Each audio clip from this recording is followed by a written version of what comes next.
Hi students and welcome to today's live IELTS class. My name is Adrian and I'm streaming to you from Hungary here in Central Europe. I hope everybody has had a fantastic weekend and is looking forward to a nice relaxing weekend, and I meant fantastic week. Students, in this class, we are focusing on listening, specifically for the difficult questions in sections 3 and 4 of the listening section. This is the exam continuing on from yesterday. Hi, Gurbaksh. Hi, Hikmatillo.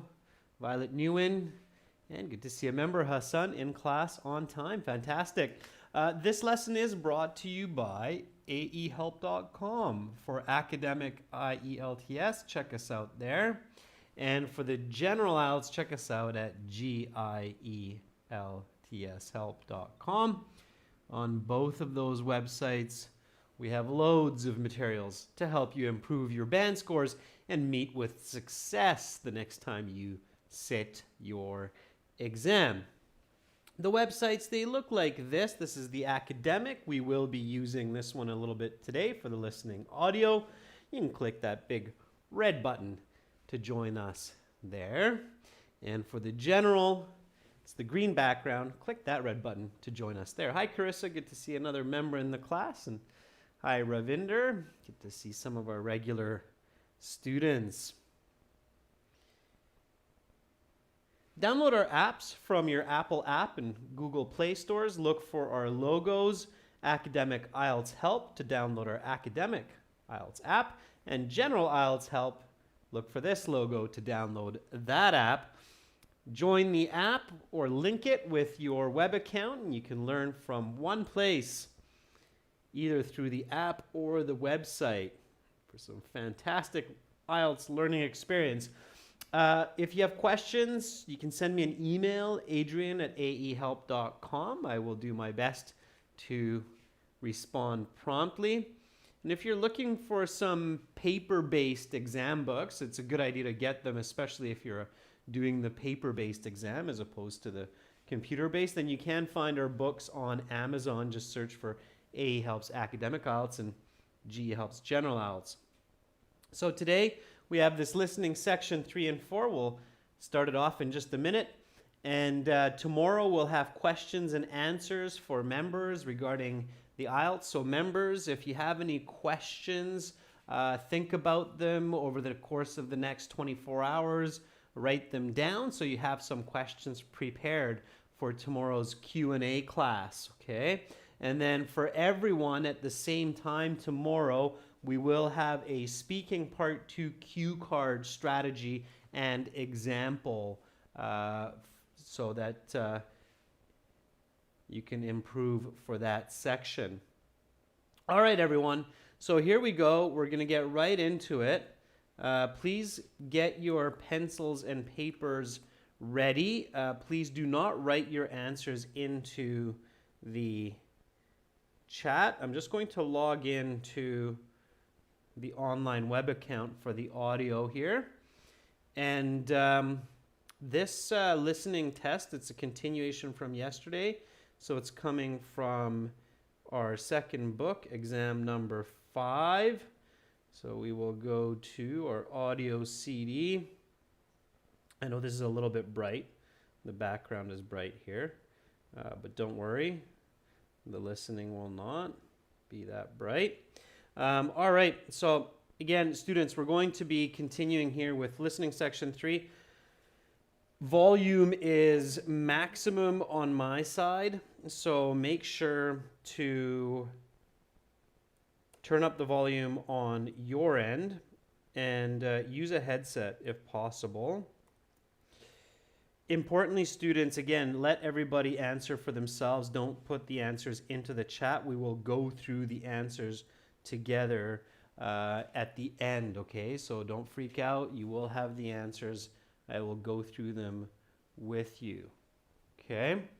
So, ready, set, and here we go. Now turn to section 3. Take some time to look at questions. 21 to 26.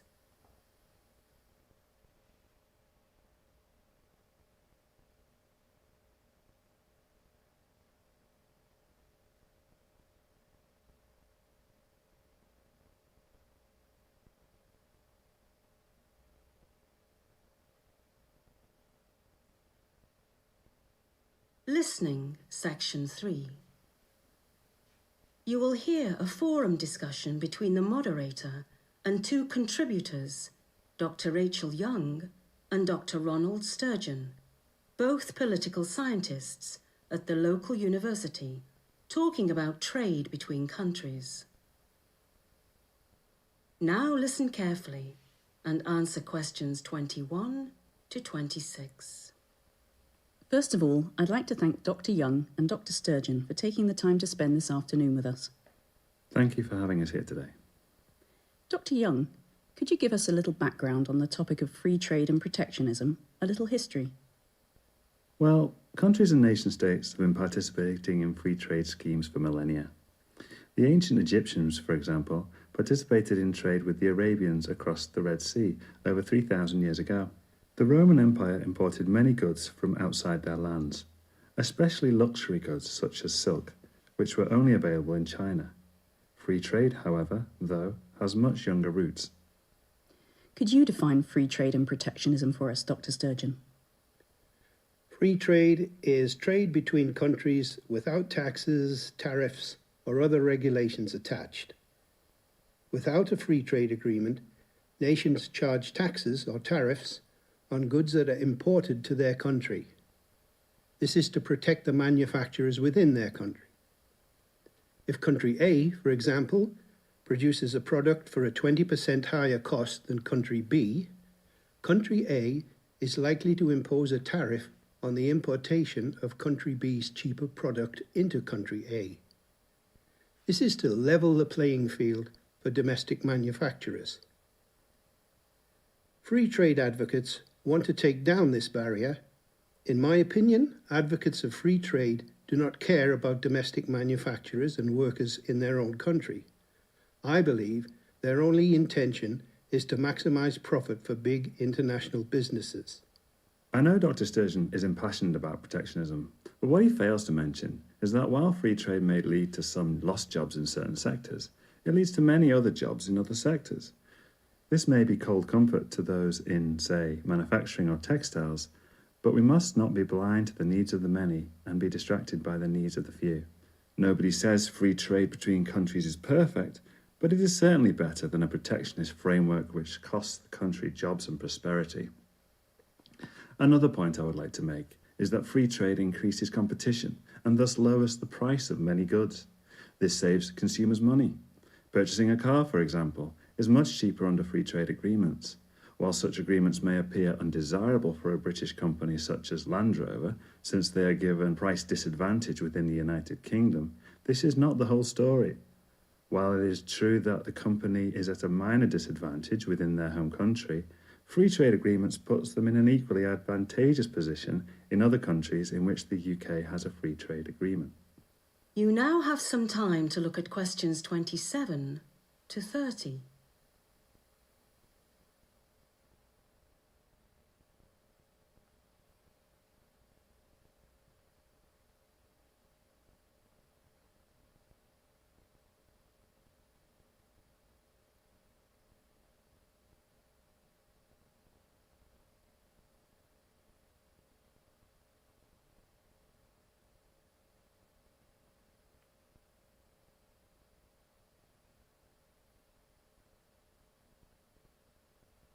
Now listen to the rest of the discussion and answer questions 27 to 30.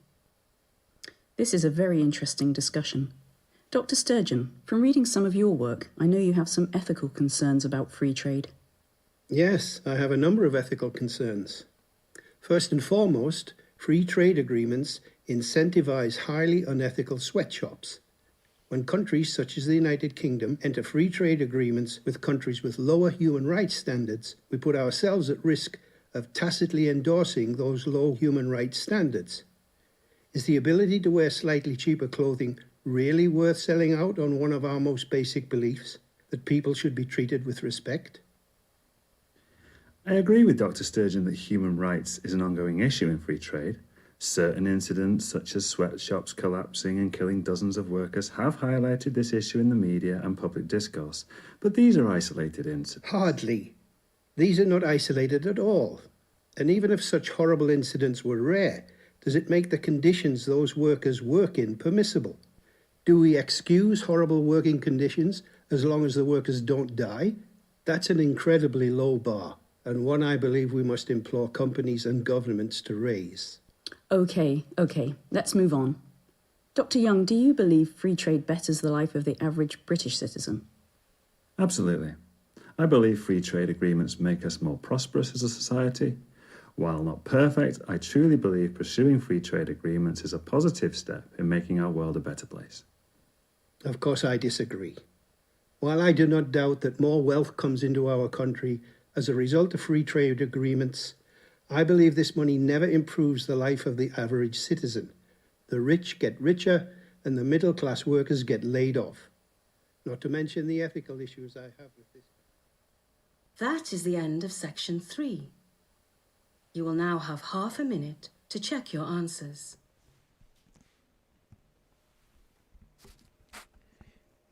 Okay, students, so check your answers in that half minute. And we will go through them now. As I say, always use that half minute to check your answers. So, we're talking about free trade versus protectionism. It means free trade.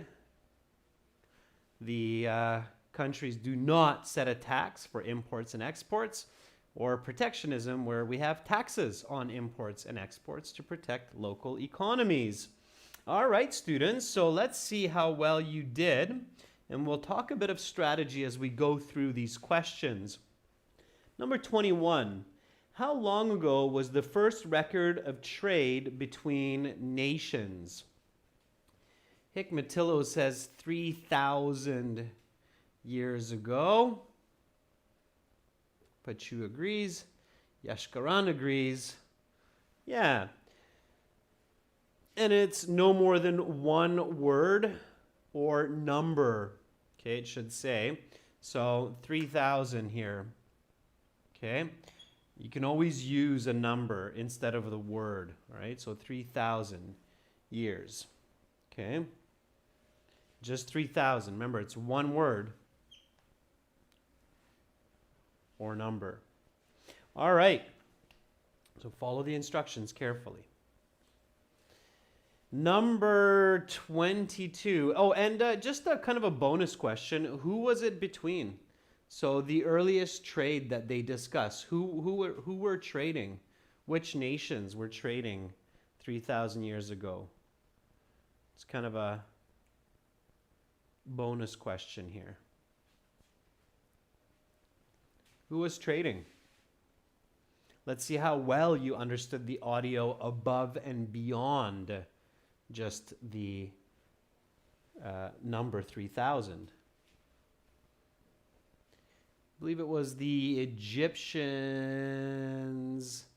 and the Arabs, maybe? I think it was Egypt. Yeah, that's right. So Charlie says it was the Egyptians and the Arabians that were trading among each other. Good. Good for you, Charlie Sen. One exercise, students, that you should do when you're practicing for the listening section is test your knowledge aside from the questions on the sheet. Okay, we'll talk a little bit more about that later. Here we go. So here you have a flow chart, all right? When you have this kind of a flow chart, it's really important to quickly identify some key elements like 20%. So you can listen for this.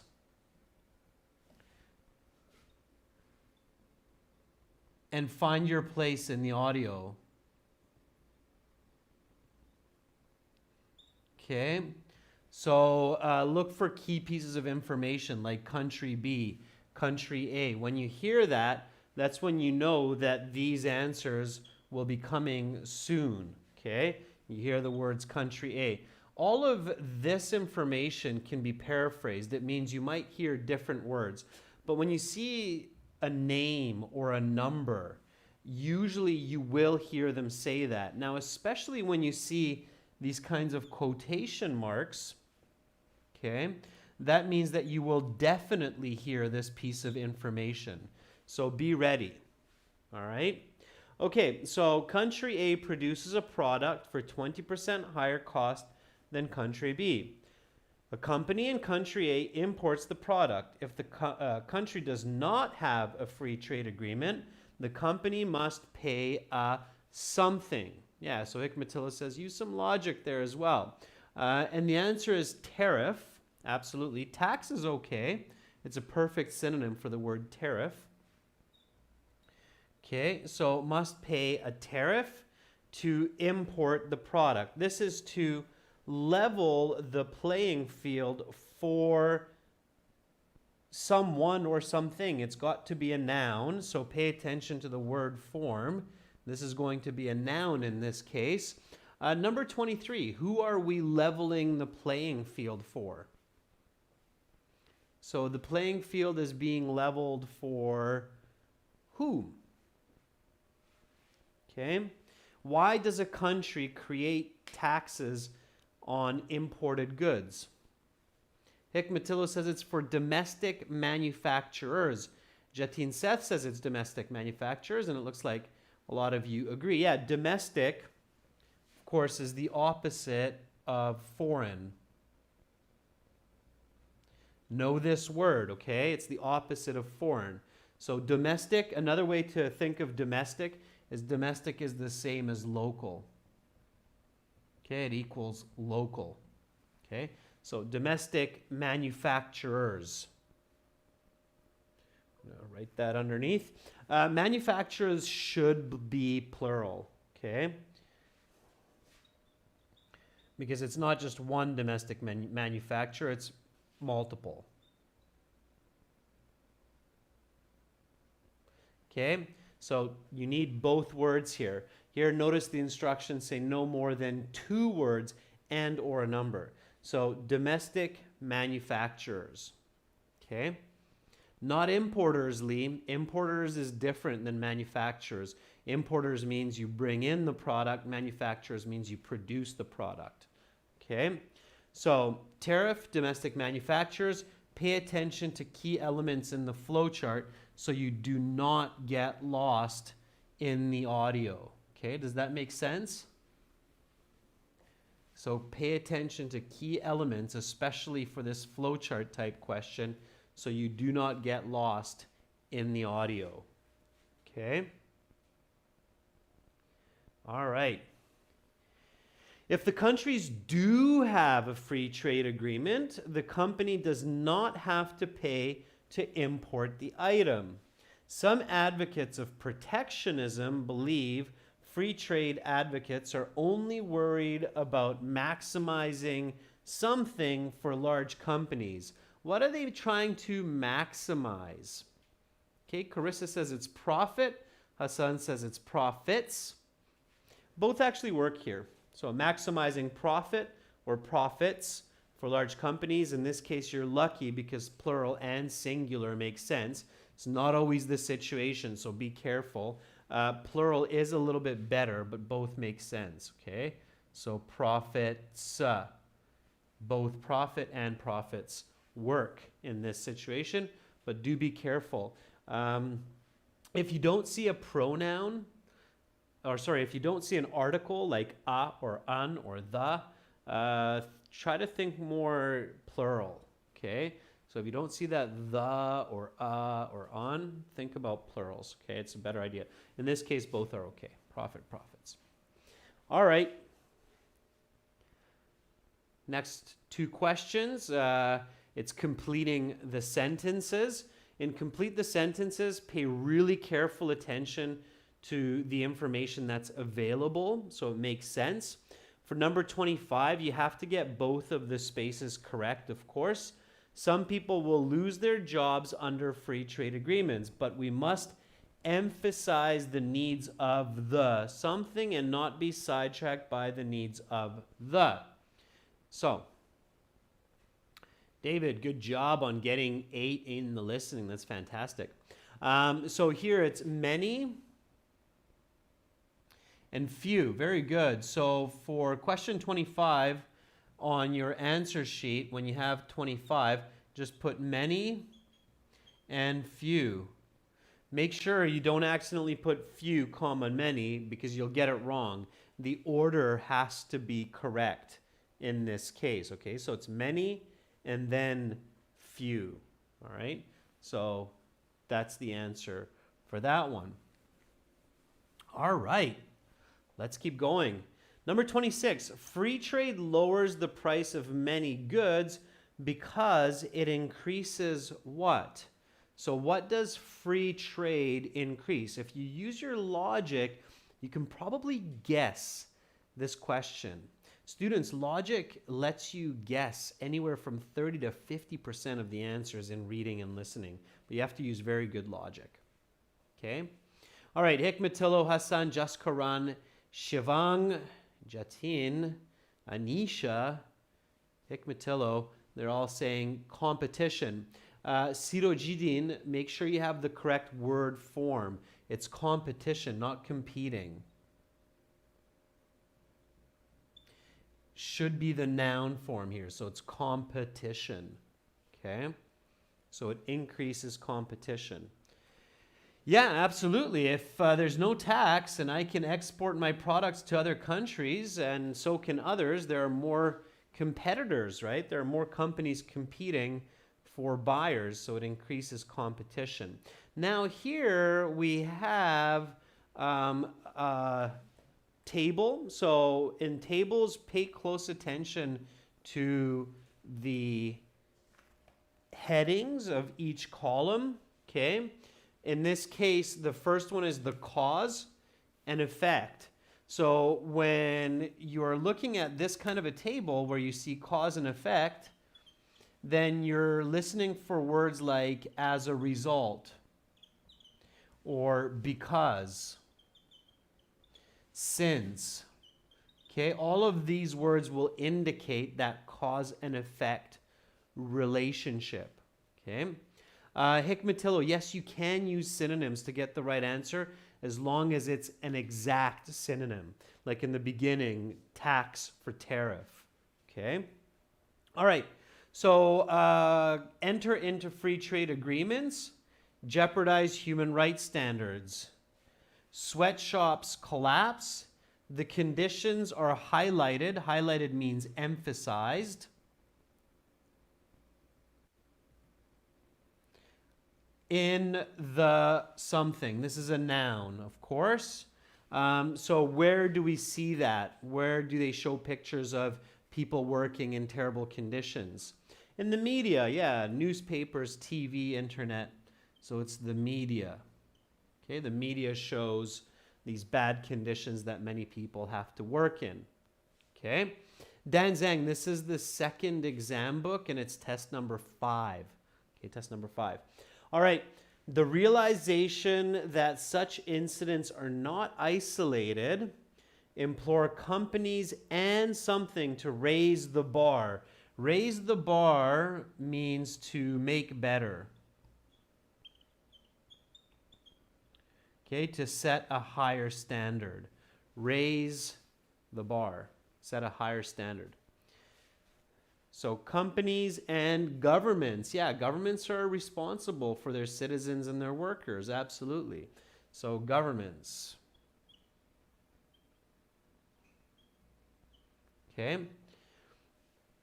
Definitely. Good. So media and governments. Good. So far, so good. Again, pay attention to your spelling. In the 10 minutes to transfer your answers to the answer sheet, double check your spelling, especially if you're writing all capital letters. Okay, it's very important. Now, here we have question 29 and 30, which is multiple choice. What did I say about multiple choice in yesterday's listening session? So I gave you a couple of really important ideas yesterday for multiple choice questions in the listening section.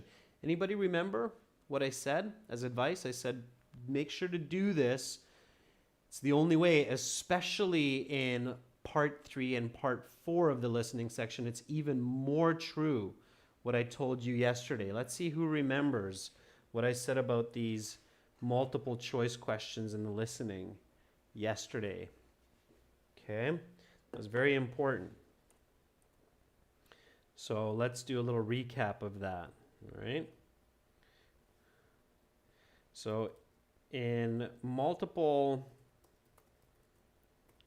choice questions for the listening sections, especially sections 3 and 4, you must, what was it? Juan Pablo says maybe write down while listening. Juan Pablo, that was only for the multiple choice, not these kind, right? So remember, Juan, that was just when you have to choose multiple answers. So that was the multiple choice. Okay. Thanks for the feedback, Lee. I appreciate that. So again, students, remember, only for the multiple choice take the notes, not for these kinds, okay? All right.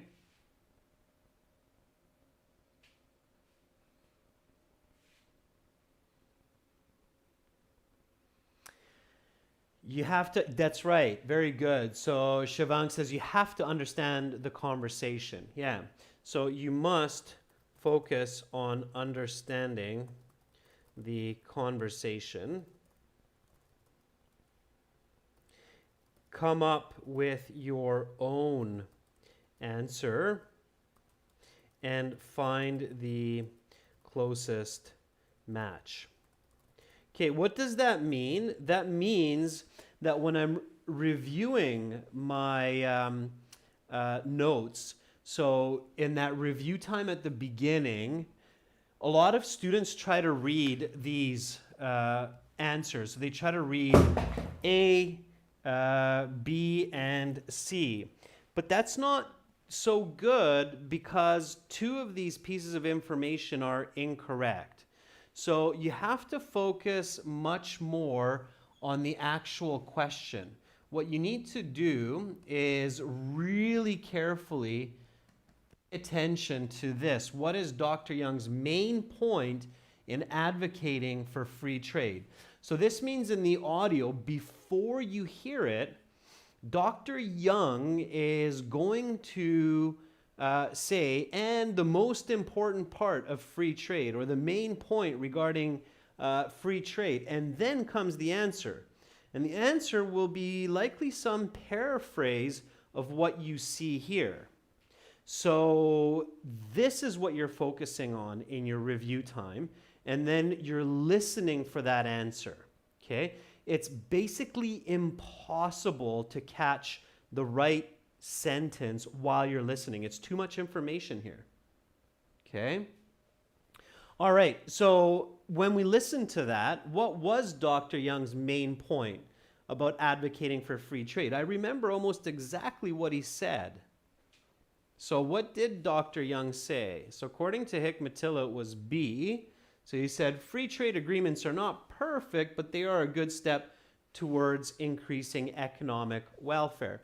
And yeah, that's what he said. He said, although free trade agreements are not perfect or not ideal, it is the right step. So he does mention that in his own words. So B was the correct answer there. Okay, so same idea for number 30. What is Dr. Sturgeon's main point? Okay, so this was Dr. Young. Okay, and then comes Dr. Sturgeon, which is obviously the other professor, who's advocating for protectionism. Advocating for means arguing for. Okay, so when you advocate, it means you believe in that side. It's a good word to know for your task 2 writing as well. I advocate for this side. Okay, so what is, let's just skim up here. What is Dr. Sturgeon's main point in advocating for protectionism? What does he say? Okay. He says that it's the better way because free trade is focusing on making some people very rich and not caring about other people, right? So the correct answer is C. Okay, for number 30, it's C. All right. Okay, students, so again, remember these points that I mentioned here. And again, when you're practicing at home for these difficult sections, make sure to test your own knowledge by asking and answering questions of the audio without necessarily looking at the sheets. Now, if I get really stuck and I don't know what to do and what's going on, there's one more step that I can take. And that step is to look at the transcripts, okay? In your study materials, when you have good study materials, our materials are like this, Cambridge uses materials like this, you should have some transcripts. Transcripts means the script in the back of the book, okay? In this case, it's on page 134. And listening section 3. So here we go. I'll show you exactly what I mean here.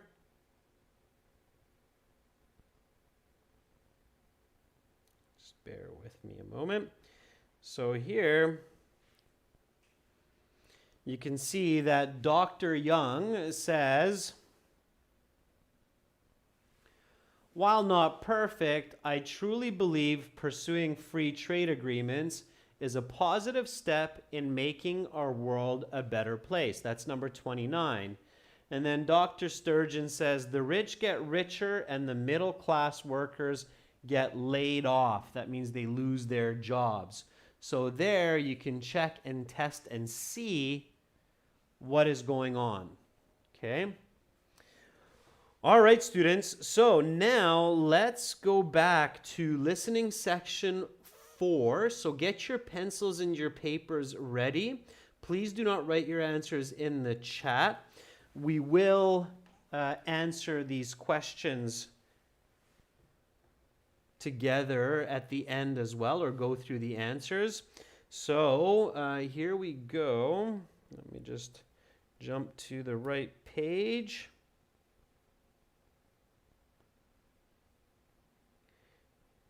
And again, the volume is maximum on my end. So if it's quiet for you, make sure to turn up the volume and put on a headset, okay? If you can't hear it. So I'm going to fire up the audio from our website. Again, you can do a lot of learning from the website here.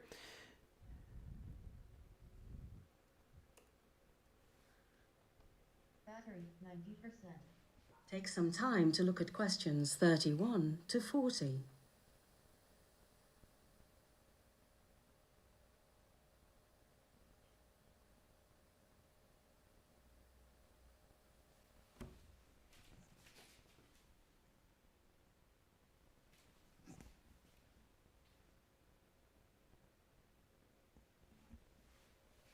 Listening section 4. You will hear a university lecture on the famous artist Michelangelo. Now listen carefully and answer questions 31 to 40. Good to see you all. As you know, we're having an exam a week from today. Material from today's class will be included on the exam, but material from the final 2 classes of the week will not be included. I hope this will give you an opportunity to revise enough to perform well on the exam. With that administrative business out of the way, I'd like to begin today's lecture on the lesser-known works and endeavors of the famous Italian Renaissance artist Michelangelo.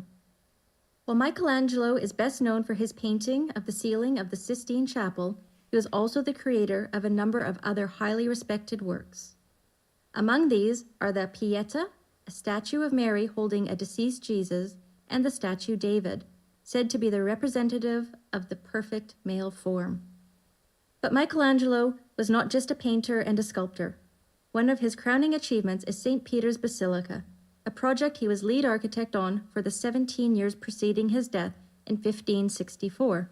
While the basilica wasn't completed until 1626, over 60 years after his death, Michelangelo's influence on the structure was immense, as he had laid out many plans for the structure during his lifetime, many of which were faithfully carried out under the reign of future popes and future architects. Michelangelo's fingerprints are all over modern Rome, and especially what is today Vatican City. Not only through his paintings, frescoes, and sculptures, but also through his architectural achievements. In addition to his influence on St. Peter's Basilica, Michelangelo also redesigned the famous Capitoline Hill area of Rome and designed many chapels within the walls of the Vatican. Michelangelo was also tasked with a number of pet projects over the years. These projects were not one that the man himself wanted to undertake, but was compelled to because of monetary considerations or simply loyalty to the Pope. For example, when Pope Julius II ordered him to construct a 3 times life-size bronze statue of the Pope, Michelangelo had no choice but to accept. The project took up more than 2 years of his life, and 4 years after its completion, the work was unceremoniously melted down to construct cannons. Additionally, the conditions under which he was made to work were often sorely substandard. For years, he lived and worked with 4 other men in a cramped apartment with little to no privacy and no room for his creative juices to flourish. It is interesting to imagine what a genius such as Michelangelo could have accomplished given reign over his own creativity. I personally believe the world is a poor place for him having not been allowed this luxury. However, on the other hand, perhaps Michelangelo's sometimes tortured life imbued his works of art with something more than just artistic genius. Although Michelangelo is a celebrated figure for his works of art and well respected for this architectural acumen, his literary works are virtually unknown to the world. He was a virtuoso of Renaissance art, celebrated in his lifetime and venerated centuries after his death, but his writings never made an impact on the society in which he lived, nor in the years since. Michelangelo was an avid writer of poetry and found that poetry was an invaluable escape from the grind of his everyday work life, especially during the years spent arduously painting the ceiling of the Sistine Chapel. Poetry provided an outlet for his frustrations, fears, beliefs, and desires. Those who want to know the real Michelangelo must go beyond his frescoes and sculptures and dig deep into his personal writings. There, one will find a rather tortured soul, harmed by years of physical, political, professional, and personal strife. That is the end of section 4. You will now have half a minute to check your answers.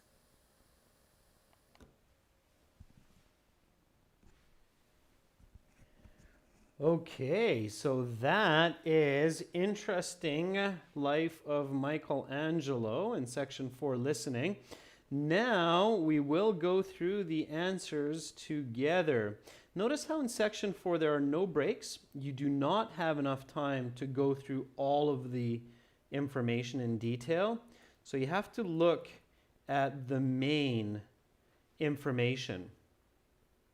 Okay. Let's start with question 31 here. So this is right at the very beginning. You have to use the letter A if the material will be on the exam, or B if it's not in the exam. So here again, you have to pay really careful attention to paraphrasing. Section 4 has lots of paraphrasing. Okay. So material from the 3rd class of the week, is that according to the professor on the exam or not on the exam? Okay, many of you are saying it's B, which means it will not be on the exam. And you are correct. So the first one here is B.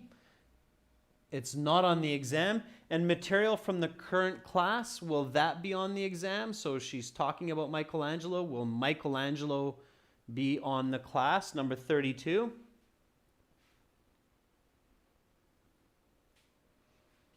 A or B for number 32. She paraphrases this. Instead of saying current class, she says material from this class, right? Material from this class will be on the exam, right? So this class and current class are the same, so the correct answer is A, on the exam. So it's B and A. All right, so you have to watch for that paraphrasing. In number 4 or section 4 of the listening, you really have to understand the content of what you're hearing. Okay? And don't panic, don't stress. This section is testing for band 7 to 9. All right, so we're talking about Michelangelo, the famous Italian artist. Other works, so talking about his different art pieces. While Michelangelo is perhaps the most famous for painting the Sistine Chapel, he is also famous for a number of other highly respected works, including the Pieta and the statue named something thought to symbolize male beauty. What was the correct word there? So the professor said a couple of different art pieces, including Mother Mary, right? And the statue David. That's right. Now, David, of course, is a name, so you have to use a capital D. If you accidentally write a small d, they will definitely mark that wrong, especially because it's not just a name of a person, but it's a specific statue here, statue named David. Okay?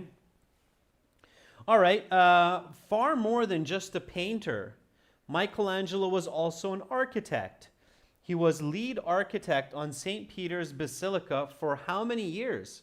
Quite incredible if you think about it. So he's also an architect. And he was an architect for until his death in 1564. Yeah, so it's 17 years, okay? You need to have the word years. It has to be plural because it only makes sense with both of these words. So for 17 years until. Please use the number, okay? And when you're writing quickly, you might just write years like this. And then when you transfer your answer to the answer sheet, then take your abbreviation and write it out. Okay, 10 minutes transferring your answers to the answer sheet is enough to write out years. Okay, so here we go. All right. Though the structure was not completed until 60 years after his death, his fingerprints are all over the resulting structure because future something and something faithfully carried out his designs. So these are two person nouns that are missing here. And again, use logic. So who would have finished his design on the basilica if he's building this basilica according to popes and his job is an architect? So future who carried out his designs? Anybody catch that one? Yeah, so Hikmatilla, it's popes and architects, not pops. It's popes and architects. Okay, both of these are plural. So future popes and architects. Now, if you're like, ooh, I have trouble spelling the word architects, don't panic. Sometimes there's help. Right here, you see the word architect. Okay, and Hikmatillo, you're missing the E. Kavidan, you're also missing the E. But don't misspell that because, again, if you're like, well, I don't know how to spell the word pope, you can see the word pope somewhere in here. I saw it before. Here we go. Pope, right? P-O-P-E. So you know that it should be spelled P-O-P-E. And notice that it's spelled with a capital. So it's a capital P, okay? One really important trick for the listening section of the IELTS exam, especially for these more difficult sections, is use the information to help you, okay? It's very important.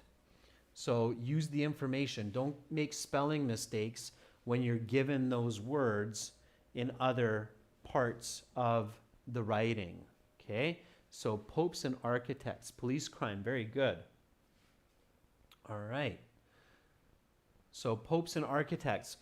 Michelangelo's influence is also apparent around the rest of the city of something, including at the ancient Capitoline Hill site. So number 36, what city are we talking about here?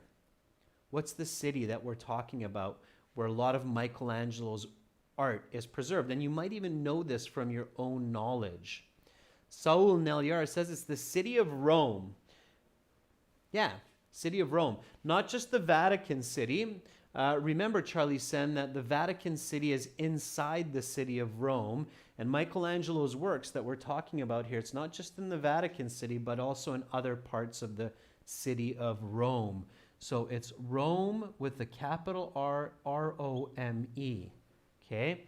City of Rome. All right? Okay, very good. Nice job.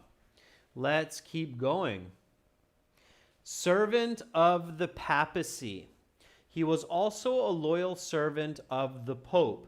Sometimes this was important work, though sometimes it was rather pointless. He once built what's 37? What did Michelangelo once build according to the request of the Pope? And Saul Neliar says, a bronze statue. Bronze statue is correct. Now, in this case, if you write just statue, they will take that, okay? But it's more accurate to write bronze statue.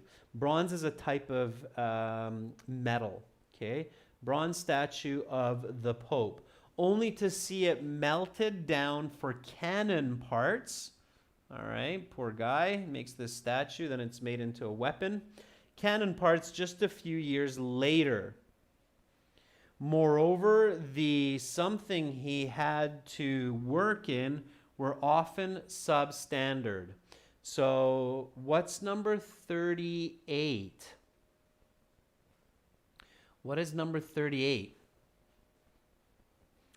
What did Michelangelo have to work in which were substandard, not according to expectation? So going along nice and smooth here.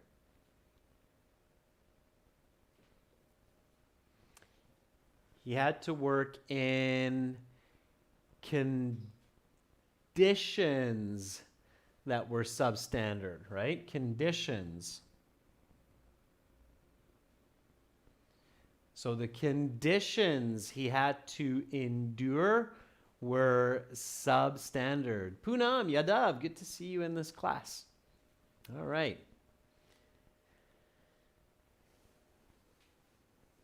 Here we go. Last two questions. Last two questions. Literary works.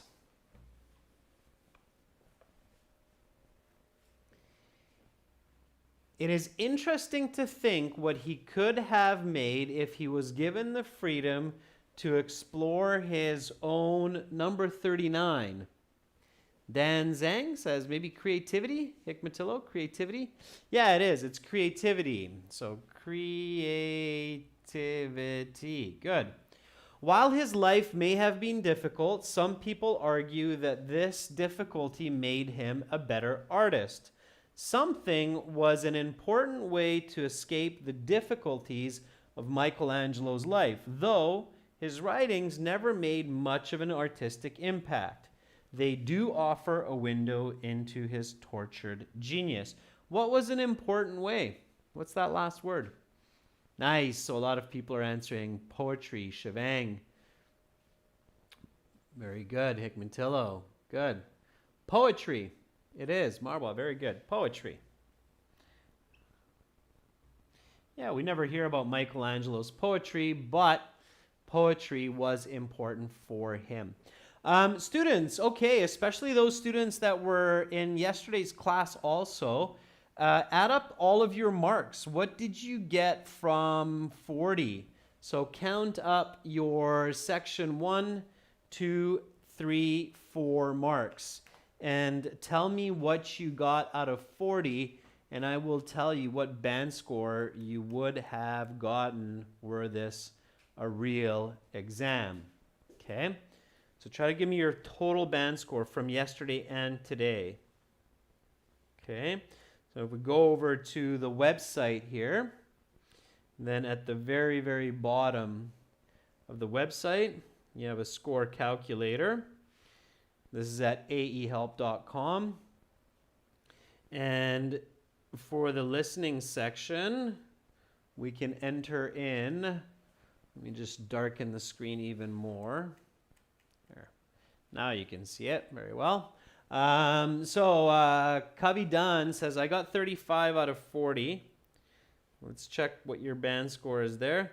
So 35 would be a band score of 8. Okay, so it's very good. 35 is good. Let me zoom in a little bit more. Band score 8. So good job, Covey Dunn. Shivang Kamar says 33. 33 is a 7.5. So not much difference. 33, 35, but it's a half band score. Okay. Police crime says, I think 31 out of 40. 31 is 7. Okay, so these are very, very close. Hikmatillo says 32. 32 is a 7.5. So from 32 to 35, you're in the 7.5 range. 35, you're in the band 8 range. Okay. Poonam, if you got 18 out of 20 in this section 3 and 4, that's really, really good. Okay.